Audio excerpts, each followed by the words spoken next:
ఇక మొత్తంగా అయితే తెలంగాణ అసెంబ్లీ సమావేశాలు రేపటికి వాయిదా పడ్డాయి. ఈ రోజు స్పీకర్ గడ్డం ప్రసాద్ కుమార్ అయితే ఎన్నికయ్యారు. స్పీకర్ తో పాటు కొందరు ఎమ్మెల్యేలు కూడా ప్రమాణ స్వీకారం చేయడం జరిగింది. ఇదే అంశానికి సంబంధించిన పూర్తి సమాచారాన్ని మా ప్రతినిధి వాసు అందిస్తారు. వాసు, అప్డేట్స్ ఏంటి?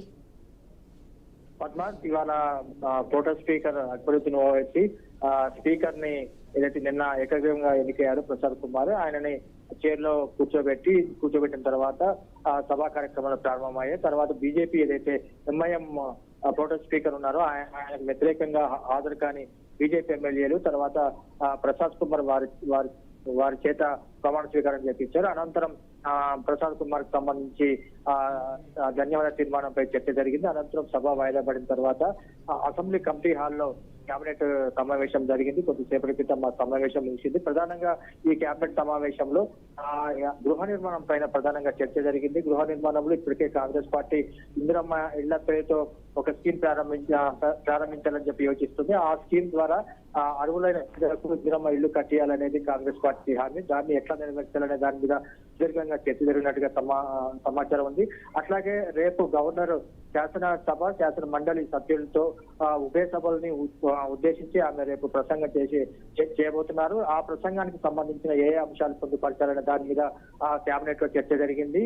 ఓవరాల్ గా ఇప్పుడు గవర్నమెంట్ ఒక 5 సంవత్సరాలు చేయబోయే కార్యక్రమాలు కానీ అట్లాగే తీసుకొచ్చే స్కీములు కానీ ఇవన్నీ కూడా గవర్నర్ చేత చెప్పాలని చెప్పి కేబినెట్ లో చర్చ జరిగింది. రేపు గవర్నర్ ఉభయ సభలని ఉద్దేశించి చేసే ప్రసంగం పైన కూడా సుదీర్ఘ చర్చ జరిగింది. ఆ చర్చలో ప్రధానంగా 6 గ్యారంటీల స్కీములు కానీ అట్లాగే రైతులకు సంబంధించిన రుణమాఫీ కానీ ఇతరత్ర కాంగ్రెస్ పార్టీ ఏదైతే ఎన్నికల్లో హామీ ఇచ్చిందో ఆ హామీలన్నిటి మీద వచ్చే 5 సంవత్సరాల్లో ఏ రకంగా ఇంప్లిమెంట్ చేస్తామనేది చెప్పించే విధంగా గవర్నర్ ప్రసంగం ఉండాలని చెప్పి అభిప్రాయపడ్డారు. తర్వాత కేబినెట్ సమావేశం ముగిసింది.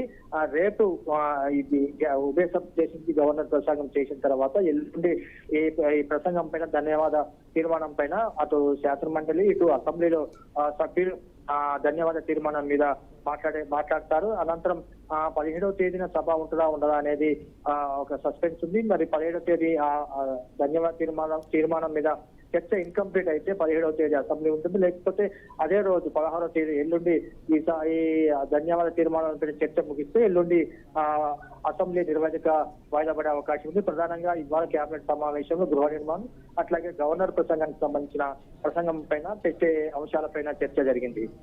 Right, thank you Vasu.